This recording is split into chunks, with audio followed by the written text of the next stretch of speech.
우리 아빠랑 똑같이 생겼어요. 화려한 호텔 앞 한 아이의 맑은 목소리가 유준호의 발걸음을 멈춰 세웠습니다.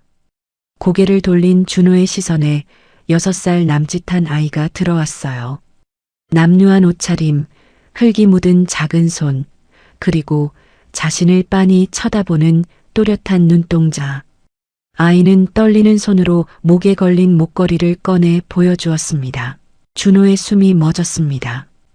사진 속엔 웃고 있는 자신과 7년 전 결혼식 직전 흔적도 없이 사라진 여자가 있었어요. 결혼을 약속했던 연인이었던 서지수는 회사 돈을 노리고 의도적으로 준호에게 접근한 꽃뱀으로 밝혀졌습니다. 수십억을 횡령하고 가장 친한 친구이자 비서였던 김석진과 함께 도망쳤지만 지금까지 찾지 못했던 여자였죠. 이 여자는 지금 어디 있지? 준호의 목소리가 떨렸습니다. 도망친 여자가 낳은 아이일까요?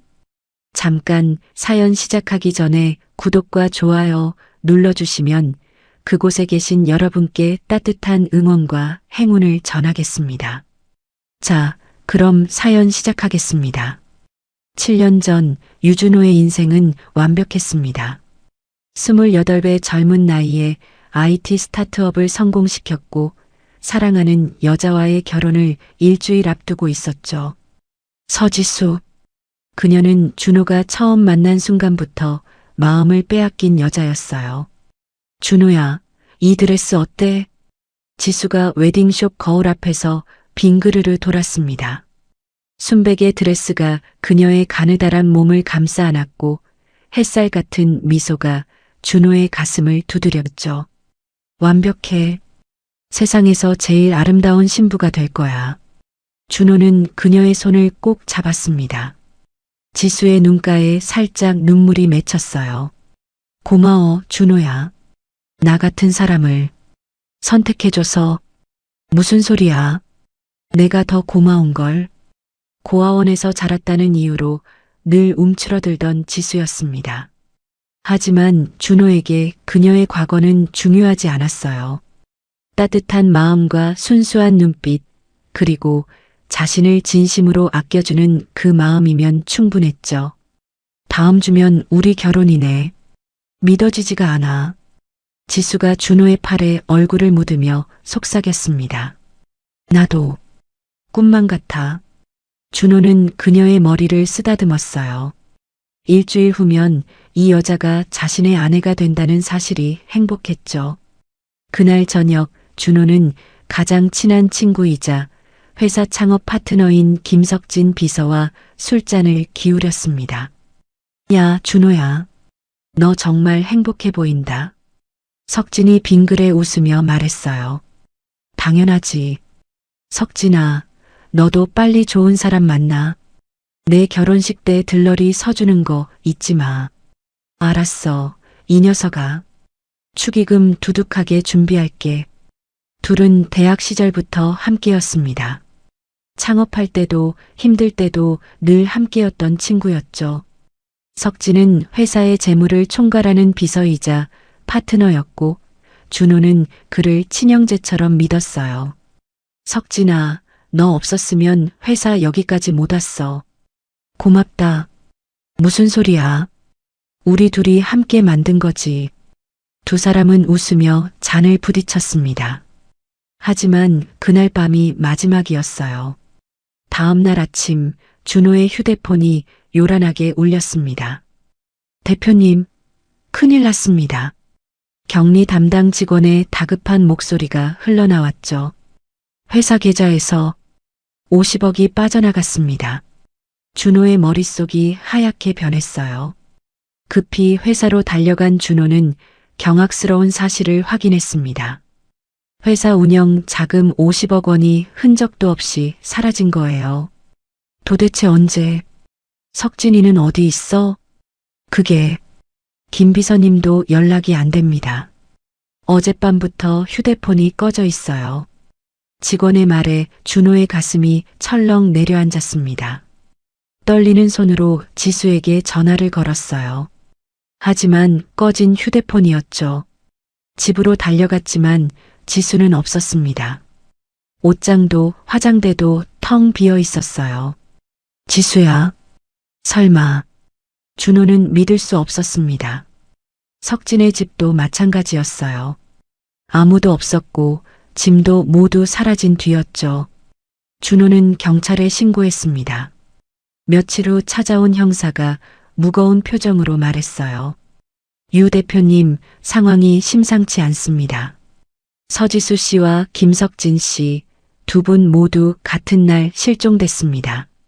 출국 기록은 없지만 휴대폰도 꺼져 있고 신용카드 사용 내역도 없어요. 그럼 어디로 간 겁니까? 횡령 사건과 동시에 사라진 걸 보면 형사는 말을 흐렸지만 그 의미는 명확했습니다. 정황상 두 분이 공모해서 회사 자금을 빼돌리고 도주한 것으로 보입니다. 김석진 씨는 회사 재무 담당 비서였고 계좌 접근 권한도 있었죠. 서지수 씨는 유 대표님과 결혼을 앞두고 있었으니 회사 내부 정보를 충분히 알 수 있었을 겁니다. 형사의 말이 비수처럼 꽂혔어요. 며칠 뒤 형사는 더 충격적인 자료를 가져왔습니다. 유 대표님, 이것 좀 보십시오. 서류에는 서지수의 과거 행적이 담겨 있었어요. 그녀가 준호를 만나기 전 여러 남자들과 만났던 기록이었습니다. 그중 몇몇은 사업가였고 비슷한 시기에 금전 관련 문제가 있었다는 정황이 적혀 있었죠. 이건 뭡니까? 조사 중에 나온 겁니다. 서지수 씨가 처음부터 유 대표님을 노리고 의도적으로 접근했을 가능성이 큽니다. 이른바 꽃뱀이었을 수 있어요. 준호의 손이 떨렸습니다. 그럴 리가. 지수는. 하지만 현실은 냉혹했어요. 지수는 사라졌고 석진도 사라졌습니다. 50억이라는 거금과 함께 준호는 사람을 풀어 두 사람을 찾았어요. 경찰도 사설 탐정도 모두 동원했죠. 하지만 서지수와 김석진은 연기처럼 사라졌습니다. 어디에도 흔적이 남아있지 않았어요. 대표님, 이 정도면 사전에 치밀하게 계획한 겁니다. 돈을 빼돌리고 도주 경로까지 완벽하게 짠 거예요. 탐정의 말에 준호는 주먹을 쥐었습니다. 지수야, 석진아, 너희가 정말 날 배신한 거냐? 가슴이 찢어지는 것 같았어요. 사랑했던 여자, 친형제처럼 믿었던 친구. 두 사람 모두 자신을 속이고 떠난 겁니다. 회사는 휘청거렸어요. 50억이라는 거금이 빠져나간 탓에 자금난에 시달렸죠. 직원들 월급조차 제때 주기 어려웠습니다. 준호는 밤낮 없이 일했지만 무너진 회사를 다시 세우기엔 역부족이었어요. 그때 손을 내민 사람이 있었습니다. 바로 서윤이었죠. 준호 씨, 제가 도와드릴게요. 서윤은 준호의 대학 선배였습니다. 부유한 집안 출신으로 늘 준호를 챙겨주던 사람이었어요. 그녀는 자신의 재산을 투자해 회사를 살렸고 무너진 준호를 다독였습니다. 괜찮아요. 다시 일어날 수 있어요. 제가 옆에 있잖아요. 서윤의 따뜻한 위로가 준호에게는 큰 힘이 됐습니다. 시간이 흘렀어요. 회사는 서윤의 도움으로 조금씩 회복됐고 준호도 상처를 추스르기 시작했죠. 3년이 지난 어느 날 준호는 서윤과 결혼했습니다. 서윤 씨, 고마워요. 당신이 없었다면 난 이제 우리 부부잖아요. 고맙다는 말은 하지 마세요. 서윤은 환하게 웃었어요. 사랑은 아니었지만 고마움이었습니다. 자신이 가장 힘들 때 곁을 지켜준 사람, 회사를 살려준 은인. 준호는 서윤에게 빚진 마음으로 최선을 다해 남편 역할을 했죠. 하지만 준호의 가슴 한편엔 늘 응어리가 남아 있었어요. 서지수와 김석진에 대한 원망, 배신의 상처, 그리고 자신을 속인 두 사람을 향한 분노였습니다. 너희가 어디 있든 언젠가 반드시 찾아낼 거야. 준호는 결혼 후에도 두 사람을 찾는 일을 멈추지 않았어요. 사람을 계속 풀어두었고 어떤 실마리라도 잡히면 즉각 조사했죠. 하지만 7년이 흐른 지금까지 두 사람의 흔적은 어디에서도 찾을 수 없었습니다. 도대체 어디서 뭘 하며 사는 거냐? 50억을 갖고 어디로 숨은 거지? 준호의 원망은 세월이 흘러도 사라지지 않았어요. 아니, 오히려 시간이 지날수록 더 깊어졌습니다. 누구보다 사랑했던 여자, 누구보다 믿었던 친구. 그 두 사람의 배신은 준호의 마음에 지울 수 없는 상처를 남겼죠. 4년이 흐른 지금 준호는 성공한 사업가로 살고 있었습니다. 서윤과의 결혼 생활도 평온했어요. 하지만 가슴 한편의 응어리는 여전했죠. 그러던 어느 날이었습니다. 화려한 호텔 앞에서 준호는 운명을 바꿀 만남을 하게 됩니다. 아빠라고 했니? 준호의 목소리가 떨렸습니다. 태양은 고개를 끄덕였어요. 네. 엄마가 이 사진 속 남자가 내 아빠래요. 준호의 머릿속이 하얗게 변했습니다. 7년간 찾아 헤매던 여자. 회사 돈을 훔쳐 도망쳤다고 믿었던 여자. 그 여자가 자신의 아이를 낳았다고? 엄마는 지금 어디 있니? 준호는 간신히 입을 열었어요. 집에서 아파서 누워 있어요. 어제부터 깨어나지를 않아요. 태양의 눈가에 눈물이 고였습니다. 준호의 가슴이 요동쳤어요. 아내 서윤의 얼굴이 떠올랐죠. 4년간 자신을 지켜준 아내. 회사를 살려준 은인. 하지만 지금 눈앞에 이 아이는 자신을 아빠라 부르고 있었습니다. 이게 무슨 상황이지? 대체? 준호는 혼란스러웠어요. 하지만 이 아이를 그리고 7년 전 사라진 진실을 외면할 수 없었습니다. 어디 사니? 엄마한테 데려다 줄래? 정말요? 태양의 얼굴이 환해졌어요. 준호는 운전기사에게 오늘 일정은 모두 취소하라고 지시했습니다. 그리고 태양을 차에 태웠죠. 주소 말해봐. 태양이 더듬더듬 주소를 말했고 운전기사가 내비게이션에 입력했습니다. 차는 화려한 호텔가를 벗어나 점점 낡은 지역으로 들어갔어요. 깨끗한 거리가 사라지고 낡은 건물들이 나타났습니다. 고급 승용차가 지나가자 사람들이 신기한 듯 쳐다봤죠. 준호는 창밖을 바라보며 주먹을 쥐었어요. 지수, 넌 대체 여기서 뭘 하며 산 거야? 50억은 어디 있는 거지? 15분쯤 지났을까요? 차가 멈춰 섰습니다. 여기에요. 태양이 차에서 내렸어요. 준호도 따라 내렸습니다. 그리고 눈앞의 광경에 숨이 막혔어요. 낡은 쪽방촌이었습니다. 좁은 골목길, 곰팡이 냄새가 진동하는 건물, 쓰레기가 쌓인 골목, 페인트가 벗겨진 벽, 깨진 유리창. 준호는 이런 곳이 서울 한복판에 아직 존재한다는 사실에 충격을 받았어요. 여기가 내가 사는 곳이니? 네. 태양은 준호의 손을 잡고 건물 안으로 들어갔습니다. 어두컴컴한 계단을 올라가자 복도가 나왔어요. 형광등 하나 깜빡거리고 벽지는 곰팡이 투성이었죠. 습기 때문에 벽에서 물이 뚝뚝 떨어졌습니다. 준호는 입술을 깨물었어요. 50억을 횡령했다는 여자가 이런 곳에서 살았다고? 무언가 잘못됐다는 생각이 들었습니다. 여기에요. 태양이 2층 끝방 앞에서 멈춰 섰어요. 녹슨 문고리를 돌리자 삐걱 소리가 났습니다. 태양이 문을 밀어 열었죠. 엄마, 나왔어. 아빠 데려왔어. 준호는 태양을 따라 안으로 들어갔어요. 그리고 그 순간 준호의 숨이 멎었습니다. 방 안은 겨우 2평 남짓했어요. 창문 하나, 낡은 이불 한 장, 작은 전기밥솥, 그리고 구석에 쌓인 약봉지들. 천장엔 검은 곰팡이가 피어 있었고 벽은 습기로 얼룩져 있었죠. 그 속에 한 여자가 의식 없이 누워 있었습니다. 서지수였어요.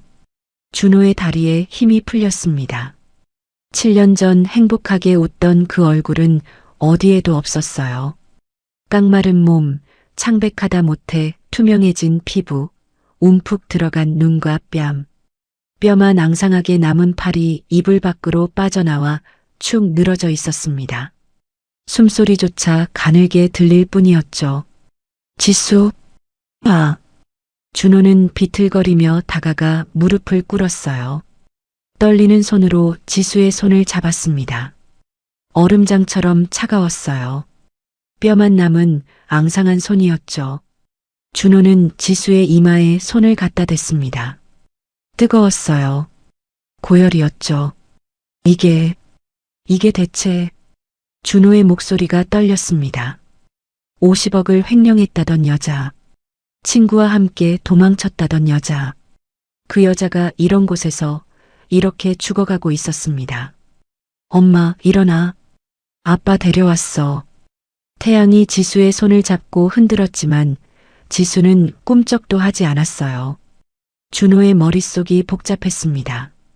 분노, 혼란, 죄책감, 의문이 한꺼번에 밀려왔죠. 대체 무슨 일이 있었던 거야? 왜 이렇게 된 거지?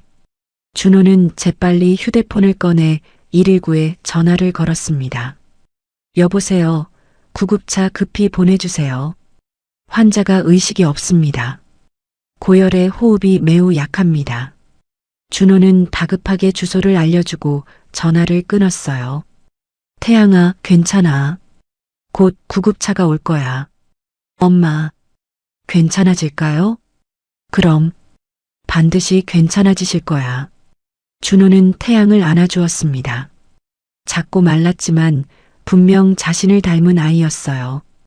준호는 다시 지수를 바라봤습니다. 7년 전 자신을 배신했다고 믿었던 여자. 하지만 지금 눈앞의 이 모습은 배신자의 모습이 아니었어요.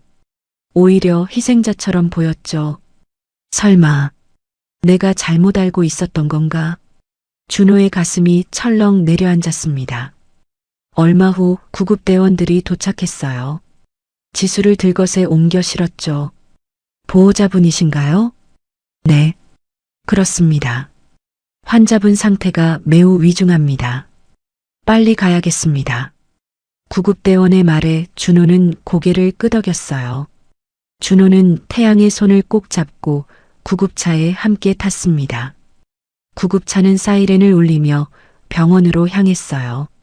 준호는 의식 없이 누운 지수를 바라봤습니다. 지수야, 깨어나. 대체 무슨 일이 있었는지 말해줘. 준호의 주먹이 떨렸습니다. 병원에 도착하자 지수는 곧바로 응급실로 실려 들어갔어요. 준호는 태양과 함께 응급실 밖에서 기다렸습니다. 1시간쯤 지났을까요? 의사가 나왔습니다. 보호자분이신가요? 네. 환자분 상태가 매우 심각합니다. 심한 영양실조와 폐렴, 그리고 만성 빈혈이에요. 당장 입원 치료가 필요하고 최소 몇 주는 집중 관리를 받아야 합니다. 의사의 말에 준호는 이를 악물었어요. 최선을 다해주세요. 알겠습니다. 일단 중환자실로 옮기겠습니다. 의사가 돌아간 뒤 준호는 태양을 내려다봤습니다. 태양아, 배고프지? 네. 태양의 눈가에 눈물이 맺혔어요. 준호는 태양을 데리고 병원 구내식당으로 갔습니다. 아이 앞에 밥과 반찬을 가득 놓아주었죠. 많이 먹어. 감사합니다. 태양은 숟가락을 들더니 눈물을 뚝뚝 흘리며 밥을 먹었어요. 얼마나 배가 고팠을까요? 아이는 쉬지 않고 밥을 입에 넣었습니다. 준호는 가슴이 찢어지는 것 같았어요. 이 아이가 내 아들이라면 나는 도대체... 준호는 주머니에서 휴대폰을 꺼냈습니다. 서윤에게 전화를 걸어야 했어요. 하지만 손가락이 떨렸죠. 어떻게 말하지? 7년 전 사라진 여자를 찾았다고? 그 여자의 아들이 내 아들일지도 모른다고? 준호는 깊은 한숨을 내쉬었습니다. 일단 서윤에게는 급한 업무로 늦는다고만 문자를 보냈어요. 지수의 상태가 안정될 때까지, 그리고 이 상황을 제대로 파악할 때까지는 함구해야 했습니다. 준호는 비서에게 전화를 걸었어요. 나야. 지금부터 하는 말 절대 누구에게도 말하지 마. 함구령이야. 네, 대표님. 7년 전 횡령 사건, 처음부터 다시 조사해. 모든 자료 다시 뒤져봐. 그리고 서지수와 김석진의 행방, 다시 추적해. 알겠습니다. 준호는 전화를 끊고 태양을 바라봤습니다. 아이는 밥을 다 먹고 꾸벅꾸벅 졸고 있었어요. 얼마나 지쳤을까요? 준호는 태양을 안아 올렸습니다. 아이는 준호의 품에 안긴 채 스르르 잠들었죠. 지수야, 깨어나. 진실을 말해줘. 대체 무슨 일이 있었던 건지. 준호는 중환자실 문을 바라보며 주먹을 쥐었습니다. 7년 만에 다시 마주한 진실의 문. 그 문이 열리고 있었어요. 준호는 태양을 데리고 지수가 자란 고아원으로 향했습니다. 차 안에서 태양은 준호의 품에 안긴 채 잠들어 있었어요. 작고 말랐지만 분명 자신을 닮은 아이였죠. 준호는 태양의 머리를 쓰다듬으며 깊은 한숨을 내쉬었습니다. 이 아이를 어디에 맡겨야 하지? 병원에 맡길 수도 없었고 집으로 데려갈 수도 없었어요. 서윤에게 어떻게 설명해야 할지 막막했죠. 아무도 모르게 태양이를 보호해 줄 곳이 필요했습니다. 그때 문득 한 곳이 떠올랐어요. 그래, 고아원. 7년 전 지수는 준호에게 자신이 자란 고아원을 소개했었습니다. 원장님을 부모님 같은 분이라며 행복하게 웃던 지수의 얼굴이 떠올랐죠. 준호는 그때부터 고아원을 후원해 왔어요. 지수가 사라진 후에도 후원을 멈출 수 없었습니다. 지수가 그토록 아끼던 곳이었고 그녀가 자란 곳이었으니까요. 7년째 매달 후원금을 보내고 있었죠. 원장님께 연락해. 준호는 비서에게 지시했습니다. 네, 대표님. 얼마 후 전화가 연결됐어요. 여보세요, 유 대표님? 익숙한 목소리였습니다. 60대 후반의 원장님이었죠. 원장님, 저 지금 그쪽으로 가고 있습니다. 급한 일이 있어서요. 네, 무슨 일이세요? 전화로는 말씀드리기 어렵습니다. 곧 도착하겠습니다. 준호는 전화를 끊었어요. 1시간쯤 지나 차는 한적한 외곽의 고아원 앞에 멈춰 섰습니다.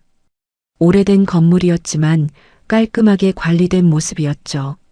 준호의 후원금 덕분이었어요. 준호는 태양을 안고 고아원 안으로 들어갔습니다. 대표님, 원장님이 반갑게 맞아주었어요. 하지만 준호가 안고 있는 아이를 보는 순간 원장님의 얼굴이 굳어졌습니다. 이 아이가... 원장님은 떨리는 손으로 태양의 얼굴을 바라봤어요. 지수 닮았네. 아니, 꼭 빼닮았어. 네, 맞습니다. 준호가 말했습니다. 지수의 아들입니다.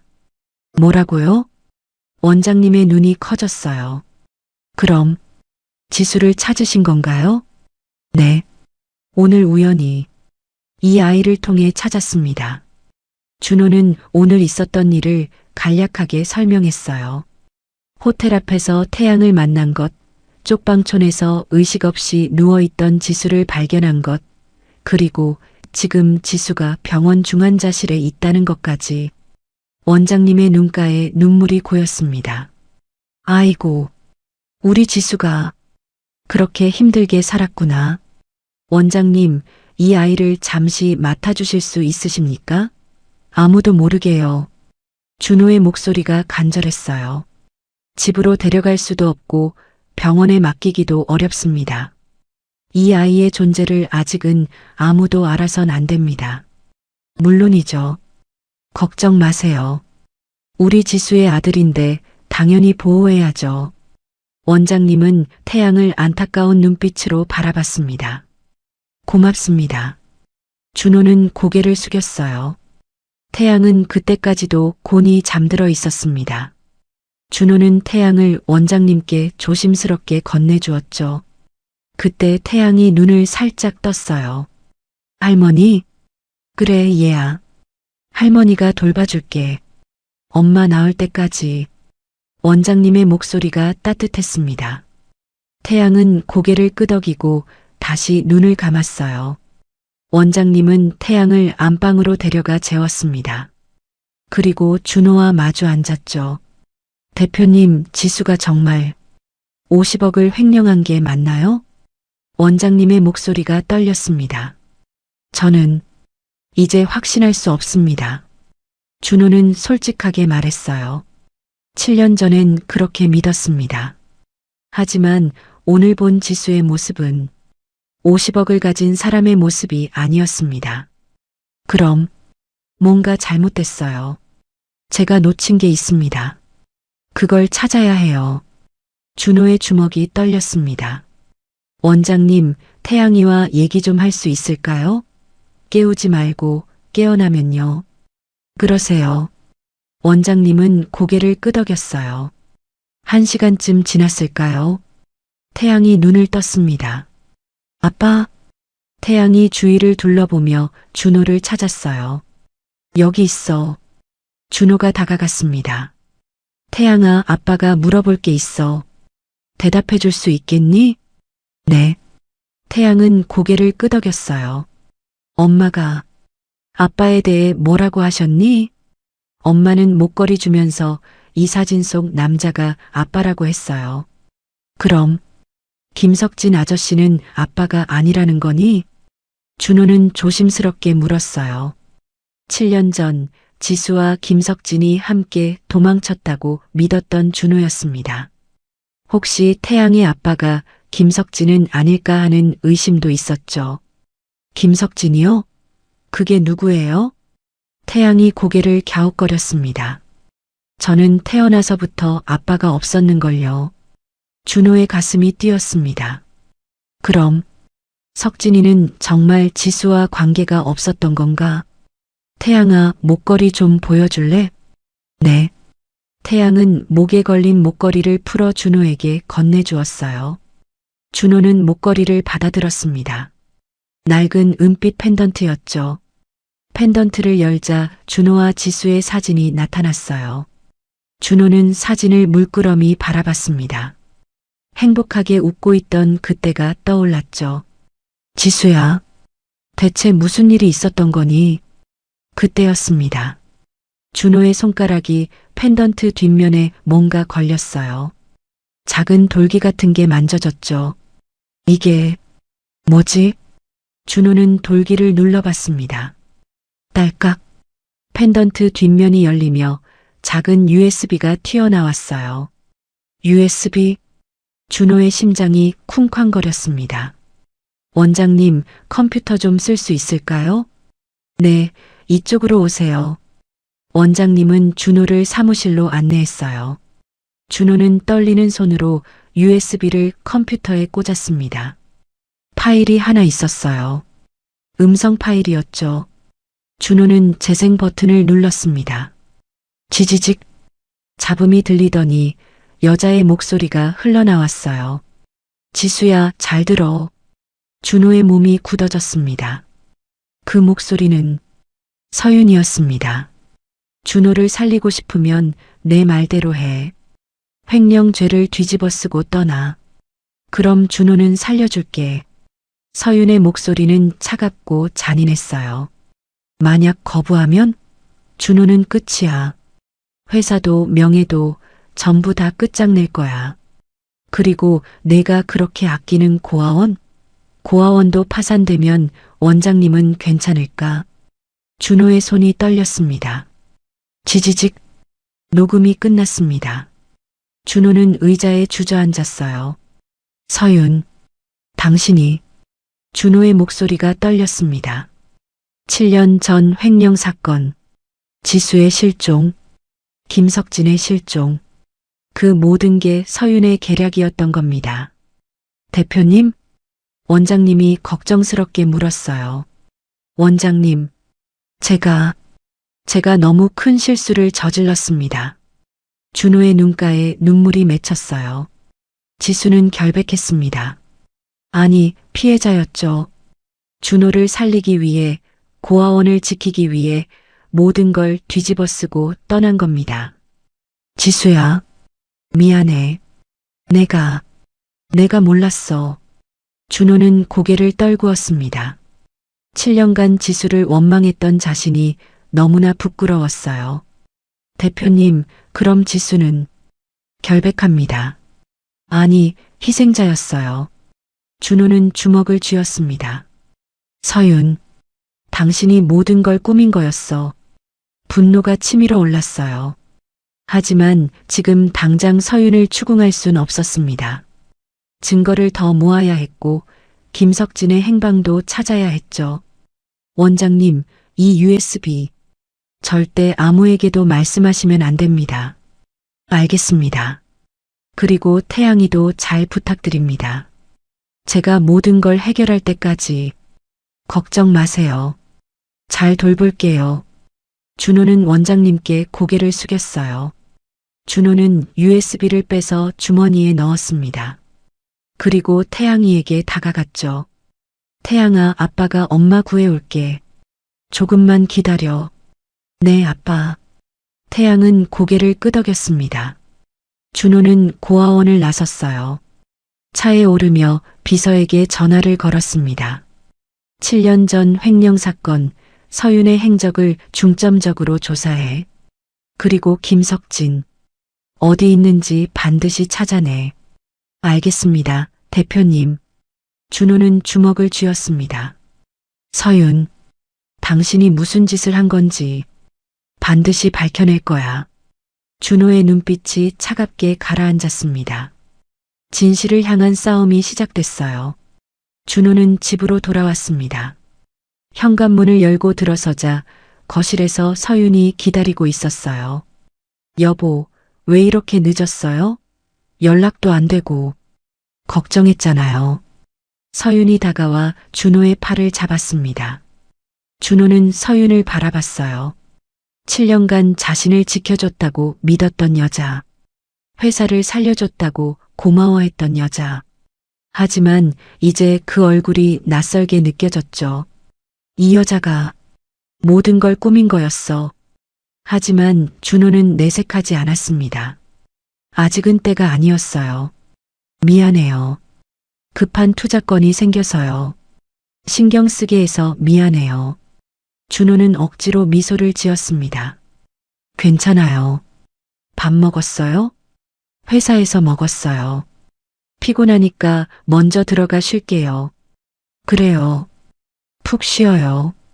서윤은 환하게 웃었어요. 준호는 서재로 들어가 문을 닫았습니다. 그리고 책상에 앉아 주먹을 쥐었죠. 연기해야 해. 서윤이 눈치채지 못하게. 준호는 비서에게 문자를 보냈습니다. 조사 결과 나오는 대로 즉시 보고. 전화는 위험하니 문자로만. 얼마 후 답장이 왔어요. 알겠습니다. 준호는 창밖을 바라봤습니다. 7년 전 그날이 떠올랐어요. 지수가 사라진 날, 석진이 사라진 날, 그리고 서윤이 나타난 날. 처음부터 모두 계획된 거였구나. 사흘이 지났습니다. 준호는 평소처럼 출근하고 평소처럼 서윤과 대화했어요. 아무렇지 않은 척 연기했죠. 하지만 가슴속엔 분노가 타오르고 있었습니다. 병원에서는 지수가 조금씩 회복되고 있다는 소식이 들려왔어요. 아직 의식은 돌아오지 않았지만 상태는 안정됐다고 했죠. 그리고 나흘째 되는 날 밤, 비서에게서 긴급 문자가 왔습니다. 대표님, 중요한 정보 입수했습니다. 내일 아침 일찍 비밀 장소에서 뵙겠습니다. 준호는 다음 날 새벽 일찍 집을 나섰어요. 여보, 이렇게 일찍? 서윤이 놀라 물었습니다. 응, 해외 화상회의가 있어서요. 늦게 들어올 수도 있어요. 알겠어요. 조심히 다녀와요. 서윤은 현관까지 배웅해 주었어요. 준호는 차에 올라 한적한 외곽의 카페로 향했습니다. 비서가 미리 대기하고 있었죠. 대표님, 비서가 서류 뭉치를 건넸어요. 7년 전 서윤 씨의 행적입니다. 준호는 서류를 펼쳤습니다. 첫 장부터 충격적이었어요. 횡령 사건 발생 일주일 전 서윤 씨가 여러 차례 회사 근처를 배회한 기록이 있습니다. 그리고 비서가 다음 장을 넘겼어요. 횡령 사건 당일 서윤 씨의 차량이 회사 지하 주차장에 들어간 기록이 있습니다. 새벽 2시였습니다. 준호의 손이 떨렸어요. 그리고 이건 비서가 또 다른 서류를 꺼냈습니다. 김석진 비서님의 행방입니다. 준호는 숨을 죽였어요. 찾았습니까? 네. 남해안의 한 외딴 섬입니다. 그곳 염전에서 비서의 목소리가 떨렸습니다. 노예처럼 일하고 있습니다. 그것도 석진 비서님만이 아닙니다. 그곳엔 수십 명의 사람들이 감금되어 노예로 일하고 있었습니다. 뭐라고요? 준호는 자리에서 벌떡 일어났어요. 염전 노예 사건. 뉴스에서 가끔 나오는 그거 말인가요? 네. 외부와 완전히 차단된 채 몇 년씩 감금되어 있었습니다. 석진 비서님은 7년간 그곳에 있었습니다. 비서가 태블릿을 꺼내 사진을 보여주었어요. 사진 속엔 깡마르고 검게 그을린 남자가 염전에서 일하고 있었습니다. 한눈에 봐도 김석진이었죠. 석진이. 준호의 눈가에 눈물이 맺혔어요. 7년간 자신은 석진을 배신자라고 믿었습니다. 지수와 함께 도망쳤다고 원망했죠. 하지만 석진은 지옥 같은 곳에서 노예로 살고 있었던 겁니다. 어떻게 찾았습니까? 7년 전 김석진 비서님이 실종된 날 한 화물차가 그의 집 근처를 배회한 기록을 찾았습니다. 그 화물차 주인을 추적했고 여러 경로를 거쳐 염전까지 도달했습니다. 비서의 설명이 이어졌어요. 그리고 그 화물차 주인과 서윤 씨 사이에 거액의 거래 내역이 있습니다. 준호는 이를 악물었습니다. 서윤, 당신이. 준호는 잠시 생각했어요. 지금 당장 경찰에 신고할 수도 있었죠. 하지만 그러면 서윤이 눈치채고 증거를 인멸할 수도 있었습니다. 언론사에 연락하세요. 네. 염전 노예 사건으로 대대적으로 터뜨리는 겁니다. 준호의 목소리가 차가웠어요. 단 김석진 비서는 우리가 따로 빼냅니다. 언론과 경찰이 급습할 때 혼란을 틈타 석진이만 따로 데리고 나와요. 나머지 사람들은 정식으로 구출되게 하고요. 아, 그렇게 하면 서윤 씨는 석진 비서님이 구출됐는지 모르겠군요. 비서가 고개를 끄덕였습니다. 맞아요. 석진이가 죽었거나 여전히 어딘가에 감금되어 있다고 생각하겠죠.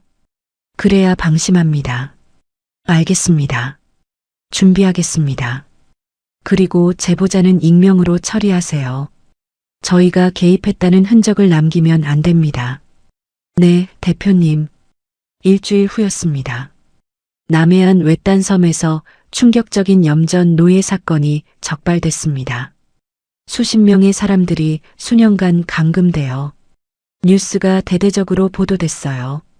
준호는 회사 사무실에서 뉴스를 지켜봤습니다. 경찰과 언론이 함께 염전을 급습하는 장면이 생중계됐죠. 수십 명의 사람들이 구출됐습니다. 깡마르고 지친 모습들이었어요. 카메라는 그들의 비참한 상황을 낱낱이 담아냈죠. 하지만 화면 어디에도 석진의 모습은 없었습니다. 준호는 비서에게 문자를 보냈어요. 석진이는 안전하게 확보했습니다. 비밀 장소로 이동 완료. 준호는 안도의 한숨을 내쉬었습니다. 그날 저녁 준호는 집으로 돌아왔어요. 여보, 뉴스 봤어요? 준호가 서윤에게 물었어요. 응, 봤어요. 정말 끔찍한 일이더라고요. 서윤은 태연하게 대답했어요. 그러게요. 저런 일이 아직도 일어나다니. 서윤의 표정을 살폈습니다. 미세하게 굳어 있었어요. 불안한 기색이 역력했죠. 석진이를 찾고 있구나. 준호는 속으로 냉소를 지었습니다. 다음 날 준호는 비밀 장소로 석진을 만나러 갔어요. 한적한 외곽의 안가였습니다. 경호원들이 삼엄하게 지키고 있었죠. 석진아. 준호가 방문을 열고 들어가자 침대에 누워있던 석진이 고개를 돌렸습니다. 준호. 석진의 목소리가 갈라졌어요. 준호. 정말 너냐? 그래. 나야. 준호는 다가가 석진의 손을 잡았습니다. 뼈만 남은 손이었어요. 미안해. 석진아. 내가 늦었어. 준호의 눈에서 눈물이 흘러내렸습니다. 아니야. 내 잘못이 아니야. 석진도 눈물을 흘렸어요. 준호야. 너를 7년 만에 다시 보다니. 석진아, 다 괜찮아. 이제 안전해. 내가 지킬게. 준호는 석진의 어깨를 토닥였습니다. 석진은 천천히 입을 열었어요. 준호야. 들어줘. 7년 전 그날 무슨 일이 있었는지 말해. 다 들을게. 준호는 의자를 당겨 앉았습니다. 7년 전 난 우연히 서윤이 회사 계좌를 조작하는 걸 목격했어. 늦게까지 야근하다가 우연히 본 거야. 석진의 목소리가 떨렸어요. 그리고 다음 날 서윤이 지수를 협박하는 전화를 엿듣게 됐어. 난 너한테 말하려고 했어. 하지만 그날 밤 집에 돌아가는 길에 납치당했어. 깨어났을 땐 이미 그 염전이었지. 석진은 고개를 떨구었어요. 그 여자가. 준호의 주먹이 떨렸습니다. 7년간 외부와 완전히 차단된 채 하루 종일 일만 했어. 도망치려 하면 맞았고 버티지 못하면 죽는 거였어. 석진의 눈에서 눈물이 흘러내렸어요. 미안해, 준호야. 난 널 지키지 못했어. 진실을 말하지 못했어. 아니야. 내 잘못이 아니야. 준호는 석진을 끌어안았습니다. 이제 괜찮아. 내가 다 해결할게. 그 여자를 반드시. 준호의 눈빛이 차갑게 가라앉았어요. 석진아, 내가 본 것, 들은 것 모두 증언해 줄 수 있겠니? 물론이지. 당연하지. 석진은 고개를 끄덕였습니다. 그 여자 때문에 너도 지수도 나도 모두 망가졌어. 반드시 대가를 치르게 해야 해. 좋아. 그럼 일단 여기서 푹 쉬어. 치료받고 기력을 회복해. 내가 모든 걸 준비할게. 준호는 석진의 어깨를 토닥였어요. 그리고 석진아, 절대 밖으로 나가면 안 돼. 서윤이 내가 살아있다는 걸 알면 위험해질 수 있어. 알았어. 조심할게. 준호는 석진의 손을 꼭 잡았습니다. 7년 동안 고생했어. 이제 다 끝날 거야. 고마워, 준호야. 석진의 목소리가 떨렸어요. 준호는 안가를 나서며 비서에게 지시했습니다. 김석진 비서를 24시간 경호하세요. 누구도 접근하지 못하게 하고 외부와의 연락도 완전히 차단하세요. 알겠습니다, 대표님. 그리고 변호사팀을 꾸리세요. 서윤을 상대로 소송 준비를 시작합니다. 횡령, 감금, 협박. 모든 증거를 모으세요. 준호의 목소리가 단호했어요. 네, 대표님.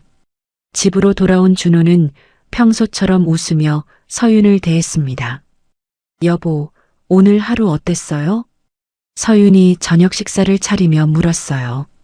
피곤했어요. 투자건이 복잡해서요. 준호는 담담하게 대답했습니다.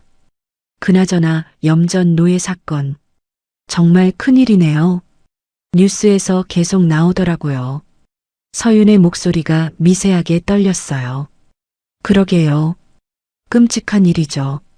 준호는 서윤을 바라보며 미소를 지었습니다. 하지만 속으로는 칼날을 갈고 있었어요. 서윤, 당신도 곧 그 대가를 치르게 될 거야. 준호는 차가운 미소를 지으며 저녁을 먹었습니다. 서윤은 그 미소의 의미를 알지 못했죠. 염전 노예 사건이 연일 뉴스에 도배됐습니다. 남해안 외딴섬 염전에서 수십 명 구출, 충격적인 인권 유린 실태, 피해자들 수년간 강제 노동에 시달려 경찰, 업주 및 관련자 전원 구속. 서윤은 거실 소파에 앉아 뉴스를 지켜보고 있었어요. 손에 든 리모컨이 떨리고 있었죠. 김석진. 설마.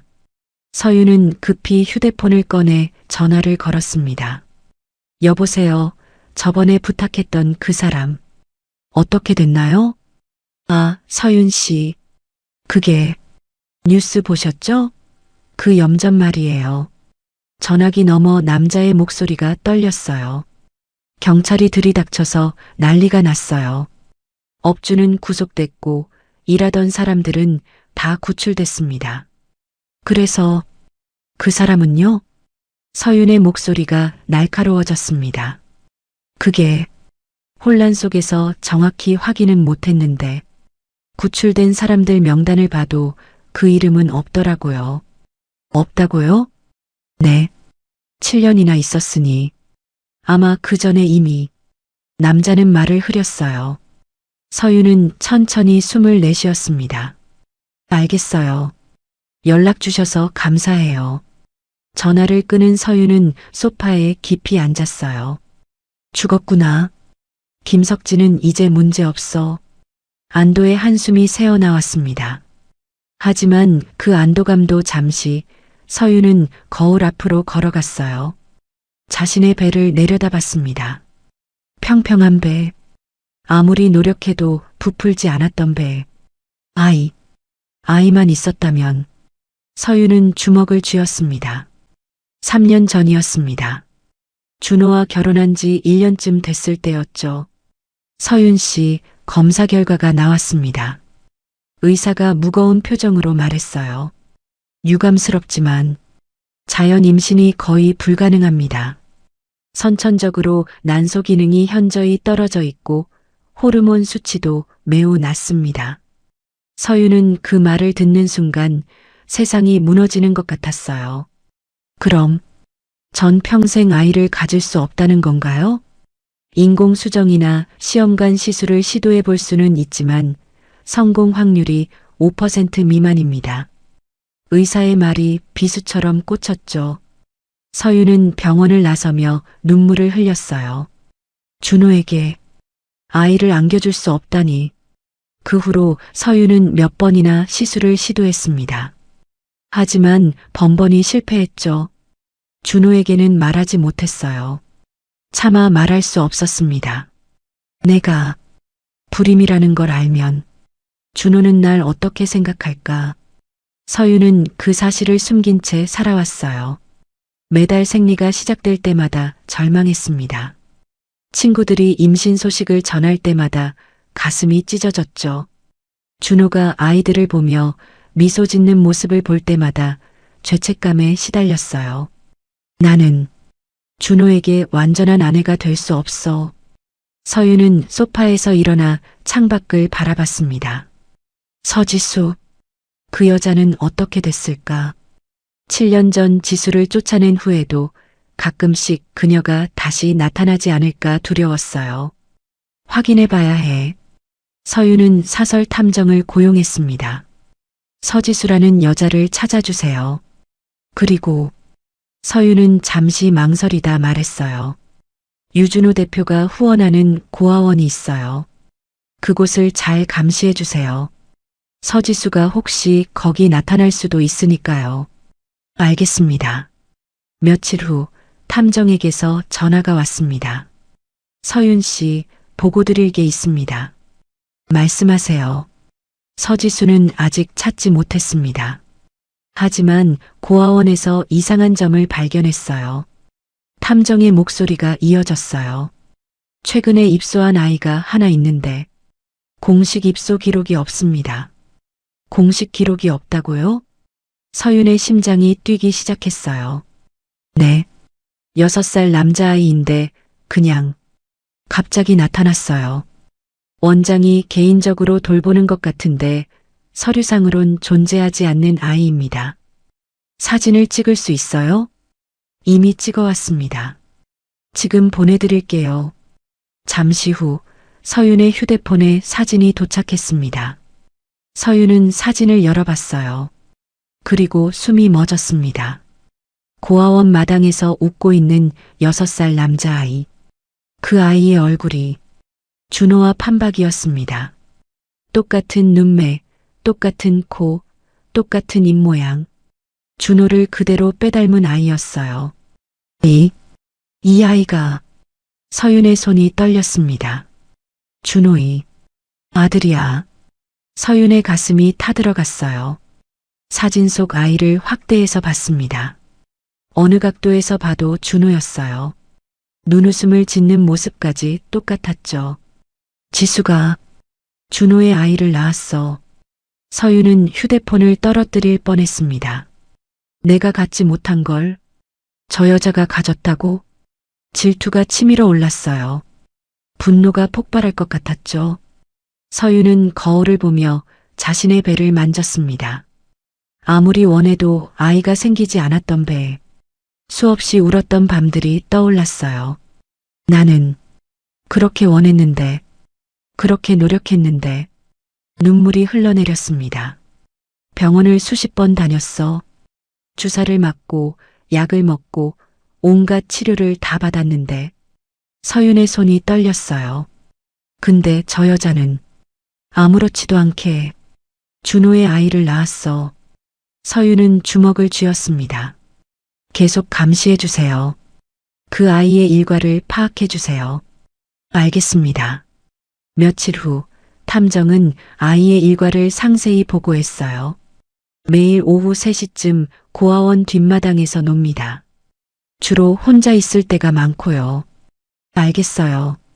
고생하셨어요. 서윤은 전화를 끊고 거울을 바라봤습니다. 거울 속 자신의 눈빛이 흔들리고 있었어요. 저 아이, 준호의 아들.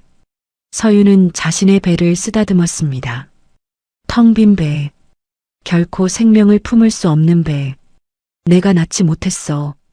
하지만 준호의 아이야. 묘한 감정이 스쳤어요. 그럼 내 아이가 될 수도 있는 거 아니야? 서윤의 입꼬리가 비틀어졌습니다. 지수가 낳았지만 내가 키우면 내 아들이 되는 거야. 광기가 눈빛에 서렸어요.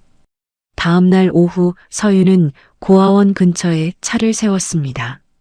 모자와 마스크로 얼굴을 가렸어요. 그리고 고아원 뒷담 근처에서 기다렸죠. 오후 3시가 되자 예상대로 태양이 뒷마당에 나타났습니다. 혼자 공을 가지고 놀고 있었어요. 서윤은 조용히 다가갔습니다. 얘야. 서윤이 부드럽게 말을 걸었어요. 태양이 고개를 돌렸습니다. 누구세요?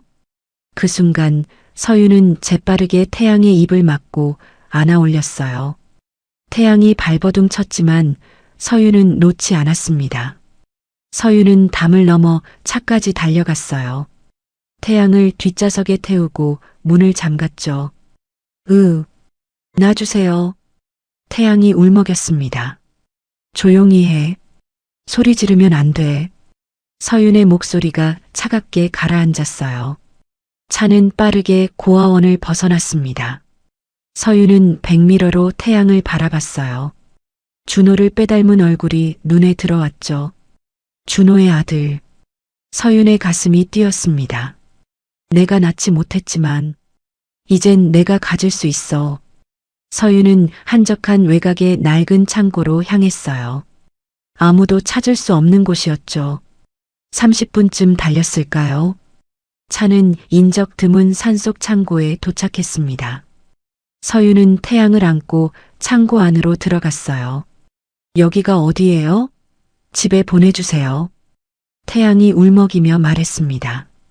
조용히 있어. 금방 끝날 거야. 서윤은 태양을 창고 안쪽 작은 방에 가뒀습니다. 여기서 기다려. 나갔다 올게. 싫어요. 집에 보내주세요. 태양이 울기 시작했습니다. 서윤은 문을 잠그고 창고 밖으로 나왔어요. 서윤은 차에 올라 문을 닫았습니다. 손이 떨렸어요. 준호의 아들. 이제 내 손 안에 있어. 서윤은 핸들을 잡고 생각에 잠겼습니다. 공식 기록도 없이 고아원에 맡겨진 아이. 서윤의 머릿속이 빠르게 돌아갔어요. 준호가 그 아이를 몰래 고아원에 맡겼다는 건 서윤의 심장이 빠르게 뛰기 시작했습니다. 준호가 이미 모든 걸 알고 있다는 뜻이야. 서윤은 핸들을 꽉 쥐었어요.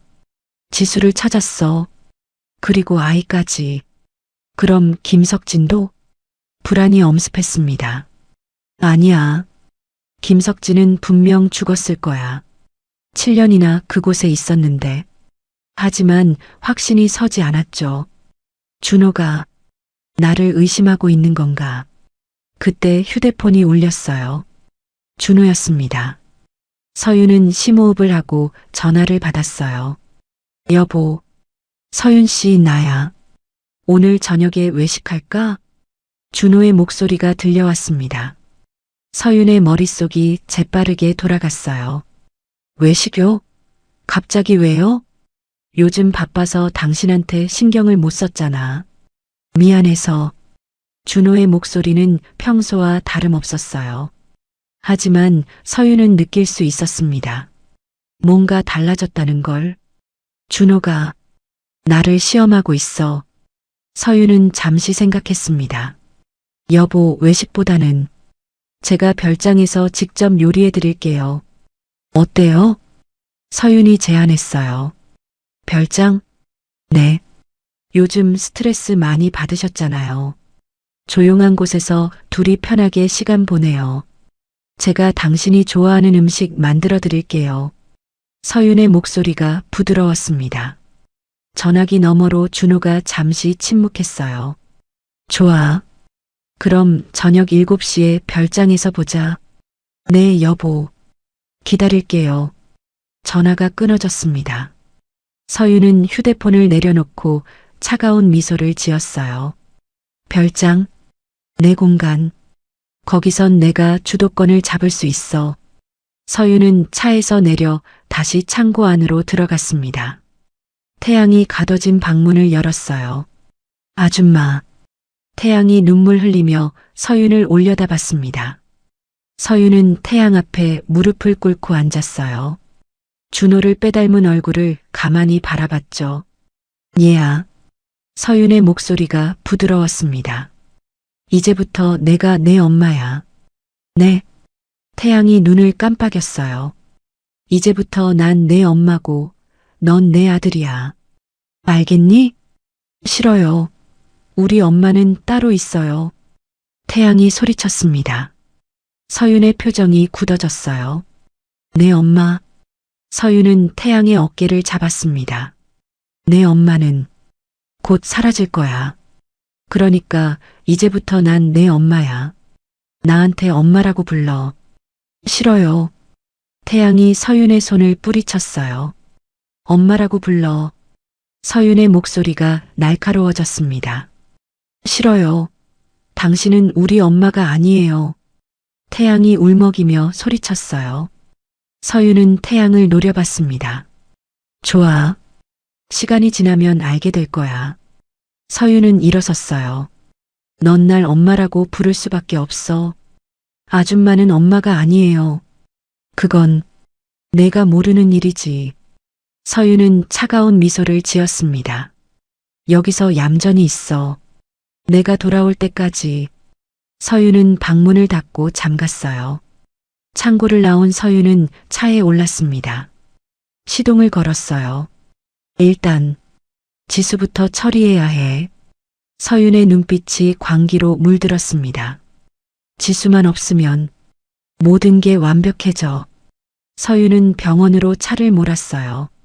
사람을 풀어 지수의 행방을 찾은 결과 지수가 모병원 중환자실에 입원해 있다는 정보를 얻었습니다. 지수, 이번엔 정말 끝장을 내줄게. 서윤은 중얼거렸어요. 그 아이는 이제 내 아들이야. 내가 낳지 못했지만 준호의 아들이니까 내 아들이 될 수 있어. 서윤의 입꼬리가 비틀어졌습니다. 지수, 넌 이제 필요 없어. 영원히 사라져줘. 차는 병원을 향해 달렸어요. 서윤의 눈빛에 광기가 서려 있었습니다. 준호는 전화를 끊고 비서에게 즉시 연락을 취했습니다. 서윤의 위치 확인됐습니까? 네, 대표님. 지금 외곽 산속 창고에 있습니다. GPS 추적 결과 30분 전부터 그곳에 머물러 있었고 10분 전 전화 통화 후 다시 창고 안으로 들어갔다가 나왔습니다. 현재 시내 방향으로 이동 중입니다. 비서의 보고가 이어졌어요. 준호는 며칠 전부터 서윤의 차량과 휴대폰에 추적 장치를 설치해뒀습니다. 서윤의 모든 동선을 실시간으로 파악하고 있었죠. 즉시 사람을 보내 태양이를 구출하세요.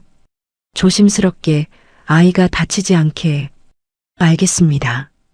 태양이를 구출하면 비서님이 직접 데리고 계세요. 제가 연락할 때까지 안전한 곳에서 대기하고 있다가 제 연락 받으면 병원으로 데리고 오세요. 네, 대표님.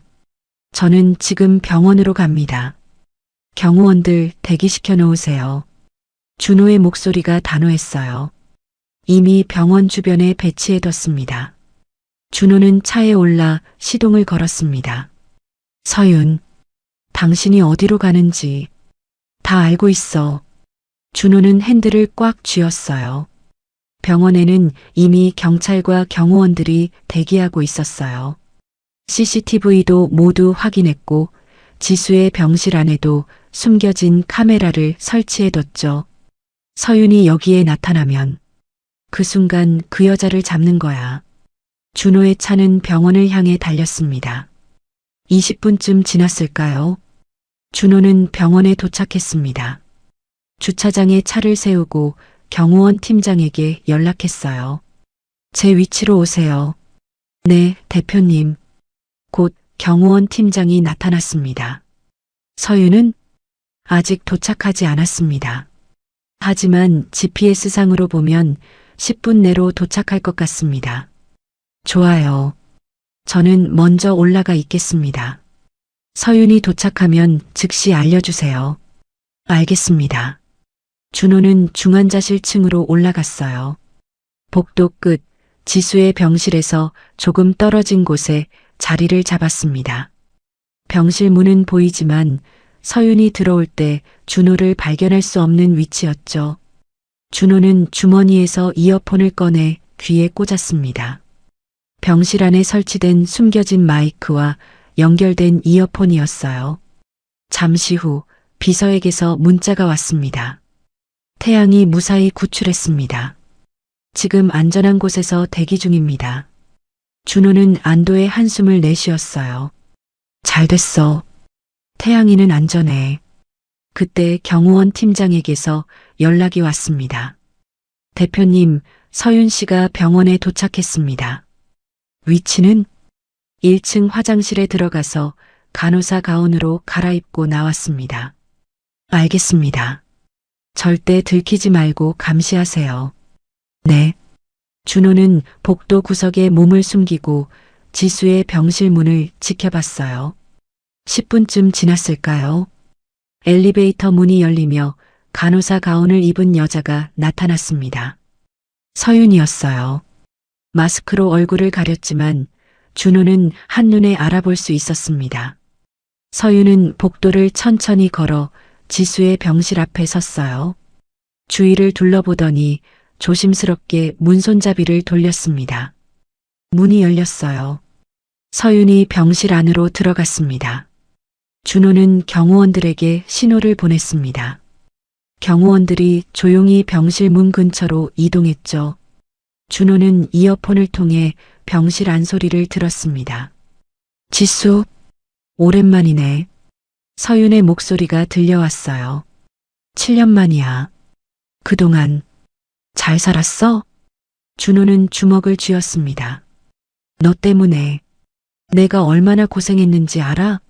7년 전 내가 사라진 후에도 난 늘 불안했어. 내가 언젠가 다시 나타나서 준호를 빼앗아 갈까봐.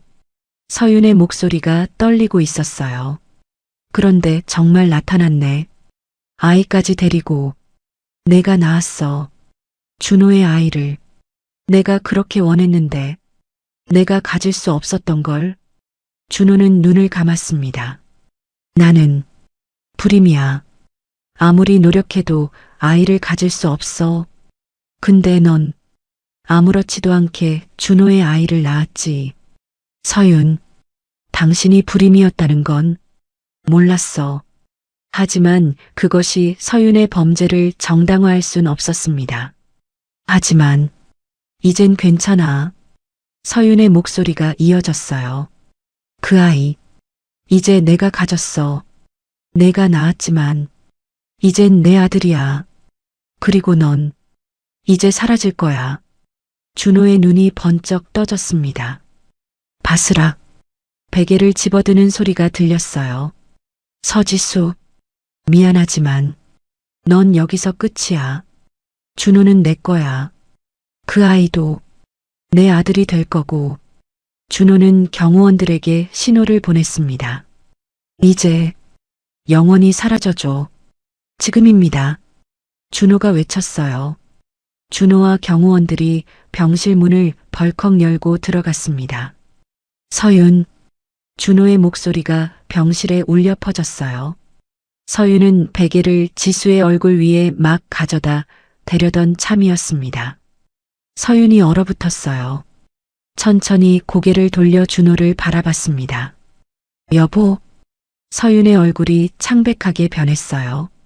베개를 내려놔. 준호의 목소리가 차갑게 가라앉았습니다. 여보, 이건 당장 그거 내려놓으라고. 준호가 소리쳤어요. 서윤은 떨리는 손으로 베개를 침대에 내려놓았습니다.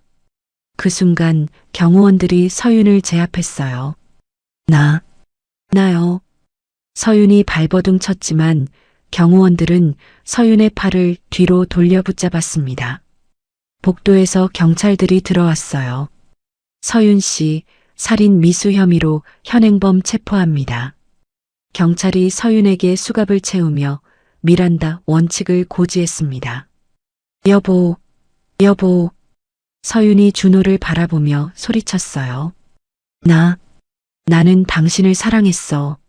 당신을 위해서 모든 걸 했다고. 준호는 차갑게 서윤을 바라봤습니다. 사랑이라고? 당신이 한 건 사랑이 아니에요. 집착이고 범죄였어요. 아니야. 난 당신을 진심으로 사랑했어. 7년 전 지수를 협박하고 쫓아낸 것도, 김석진을 납치해 염전 노예로 만든 것도 그게 사랑이라고 생각해요? 준호의 목소리가 떨렸어요. 서윤은 말을 잃었습니다. 당신 때문에 지수는 7년간 지옥 같은 삶을 살았어요. 석진이도, 그리고 나도. 준호는 주먹을 쥐었어요. 이제 끝입니다. 당신이 한 모든 범죄, 법정에서 대가를 치르게 될 겁니다. 여보. 서윤의 눈에서 눈물이 흘러내렸어요. 연행하세요. 준호가 경찰에게 말했습니다. 경찰들이 서윤을 끌고 병실 밖으로 나갔어요. 여보. 서윤의 외침이 복도에 울려 퍼졌지만 준호는 돌아보지 않았습니다. 병실 문이 닫혔어요. 준호는 천천히 지수의 침대로 다가갔습니다. 의식 없이 누워있는 지수. 창백한 얼굴, 가느다란 숨소리. 준호는 지수의 손을 잡았어요. 지수야, 미안해. 준호의 목소리가 떨렸습니다. 7년간 널 오해했어. 넌 아무 잘못도 없었는데 난 널 배신자라고 생각했어. 준호의 눈에서 눈물이 흘러내렸어요. 이제 다 끝났어. 서유는 잡혔고, 석진이도 구했어. 그리고 우리 아들. 준호는 지수의 손을 꼭 잡았습니다. 태양이 정말 나 닮았더라. 착한 아이야. 준호는 지수의 이마에 손을 얹었어요. 깨어나, 지수야. 제발 깨어나줘. 준호는 비서에게 전화를 걸었습니다. 태양이 데리고 병원으로 오세요. 네, 대표님. 지금 출발하겠습니다. 30분쯤 지났을까요? 병실 문이 열렸습니다. 비서가 태양의 손을 잡고 들어왔어요. 아빠. 태양이 준호를 보고 달려왔습니다. 준호는 태양을 안아 올렸어요. 태양아. 무서웠지? 괜찮아? 네. 이제 괜찮아요. 근데 그 아줌마가 자꾸 엄마라고 부르래요. 태양이 울먹였습니다. 이제 괜찮아. 그 아줌마는 다시는 안 올 거야. 준호는 태양을 꼭 안았어요. 그리고 태양과 함께 지수를 바라봤습니다. 엄마. 태양이 지수를 바라봤어요. 응. 엄마는 지금 많이 아프셔. 하지만 곧 나으실 거야. 준호는 태양을 안은 채 지수의 손을 잡았습니다. 우리 셋이서 이제 함께 행복하게 살 거야. 준호의 목소리가 따뜻했어요. 엄마, 빨리 나아요. 태양이 작은 손으로 지수의 손을 만졌습니다. 준호는 태양과 지수를 번갈아 바라보며 조용히 속삭였어요. 엄마는 곧 깨어날 거야. 그리고 우리 세 식구 행복하게 살자. 준호의 눈에서 눈물이 흘러내렸습니다. 하지만 이번엔 슬픔의 눈물이 아니었어요. 희망의 눈물이었죠. 사흘이 지났습니다. 지수는 집중 치료를 받으며 빠르게 회복했어요. 폐렴 증상이 호전됐고 링거를 통해 영양 공급을 받으면서 체력도 조금씩 돌아왔죠. 준호는 매일 병원을 찾았습니다. 태양도 함께 데려갔어요. 엄마, 빨리 깨어나요. 태양이 지수의 손을 잡고 속삭였습니다. 준호는 태양의 머리를 쓰다듬으며 창밖을 바라봤어요. 지수야, 빨리 깨어나줘. 그리고 나흘째 되는 날 아침이었습니다. 준호가 병실 문을 열고 들어서는 순간 침대에서 움직임이 있었어요. 지수의 손가락이 미세하게 떨렸습니다. 지수야? 준호는 급히 다가갔어요. 지수의 눈꺼풀이 천천히 떨렸습니다. 그리고 눈이 떠졌어요. 지수야? 준호는 지수의 손을 꼭 잡았습니다. 호? 지수의 입술이 움직였어요. 목소리가 갈라졌지만 분명 준호를 부르는 소리였습니다. 그래, 나야. 나, 준호야. 준호의 눈에서 눈물이 흘러내렸어요. 태양이는 괜찮아. 태양이 안전해. 걱정 마. 지수의 눈에서 눈물이 흘러내렸습니다. 미안해. 준호야. 나 때문에. 아니야. 내 잘못이 아니야. 준호는 지수의 손을 꼭 쥐었어요. 다 알아. 서윤이 한 짓. 다 알고 있어. 넌 날 지키려고 모든 걸 뒤집어 쓰고 떠난 거였지. 미안해. 정말 미안해. 미안하긴. 내가 미안하지. 7년간 널 오해했어. 배신자라고 생각했어. 준호는 지수를 조심스럽게 끌어안았습니다. 이제 괜찮아. 다 끝났어. 서유는 잡혔고 우린 이제 안전해. 태양이 보고 싶어. 곧 데려올게. 조금만 기다려.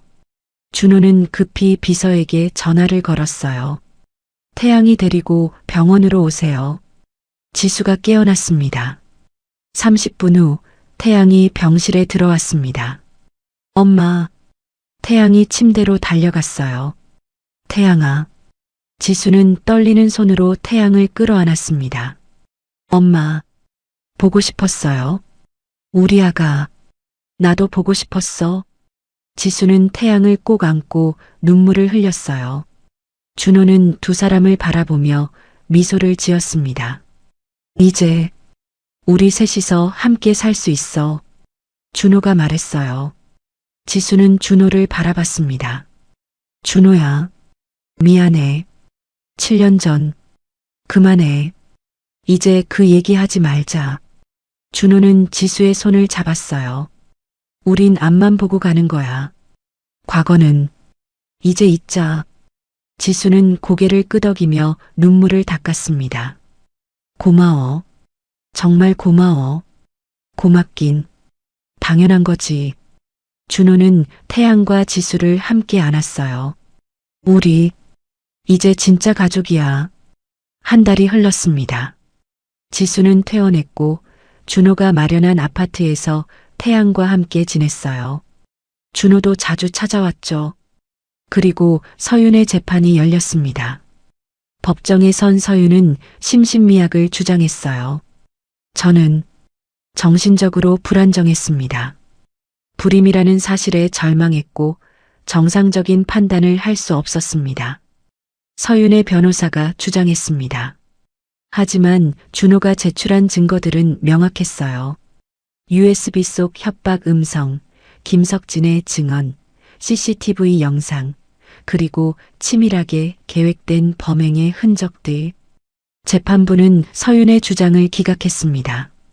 피고인의 범행은 치밀하고 계획적이었으며 심신미약 상태였다고 보기 어렵습니다. 판사가 판결문을 읽었어요. 피고인 서윤에게 징역 25년을 선고합니다. 서윤은 고개를 떨구었습니다. 준호 씨. 서윤이 방청석의 준호를 바라봤어요. 하지만 준호는 차갑게 고개를 돌렸습니다. 서윤은 구치소로 이송됐습니다. 처음 며칠은 조용했어요.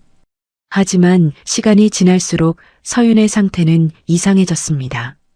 준호 씨, 준호 씨가 올 거야. 날 데리러 올 거라고. 서윤은 혼자 중얼거렸어요. 준호 씨는 날 사랑해. 분명 날 사랑한다고. 밤마다 준호의 이름을 부르며 울었습니다. 시간이 지나자 서윤은 벽을 긁기 시작했어요. 손톱이 벗겨지고 피가 났지만 멈추지 않았습니다. 준호, 준호. 교도관들이 제지했지만 서윤은 멈추지 않았어요. 그리고 얼마 후부터 서윤은 자해를 시도했습니다. 플라스틱 숟가락으로 손목을 그스려 했죠. 준호 씨가 안 와. 왜 안 오는 거야? 날 버린 거야? 서윤의 목소리가 점점 커졌어요. 한 달이 지나자 서윤은 다른 수감자를 공격했습니다. 내가 준호를 숨긴 거지? 어디 있어? 준호 어디 있냐고. 서윤은 완전히 이성을 잃었어요. 구치소 측은 더 이상 서윤을 관리할 수 없다고 판단했습니다. 정신감정이 필요합니다. 의사의 진단이 나왔어요. 중증 정신질환, 망상장애 및 자타의 위험성 높음. 서윤은 정신감호소로 이송됐습니다. 삼엄한 감시가 붙은 시설, 차가운 철창과 두꺼운 문, 화려했던 저택 대신 흰 벽으로 둘러싸인 좁은 방이 서윤의 새로운 집이 됐죠. 서윤은 매일 창밖만 바라봤어요. 준호 씨, 올 거야. 분명 올 거야. 하지만 준호는 오지 않았습니다. 편지도 전화도 면회도 없었어요. 시간이 지날수록 서윤의 정신은 더욱 무너졌습니다. 준호 씨, 미안해. 미안해. 돌아와줘. 서윤은 벽에 머리를 박으며 울었어요. 간호사들이 진정제를 놓았지만 서윤의 광기는 멈추지 않았습니다. 내가 잘못했어. 준호 씨, 제발, 여보 제발. 서윤은 완전히 미쳐갔습니다. 준호라는 이름만 부르며 현실과 환상을 구분하지 못했어요. 준호 씨가 왔어. 저기 있잖아. 빈 벽을 보며 웃다가 다음 순간 울부짖었습니다. 왜 날 버려? 왜? 난 당신을 사랑했는데. 서윤의 세상은 완전히 멈춰버렸습니다.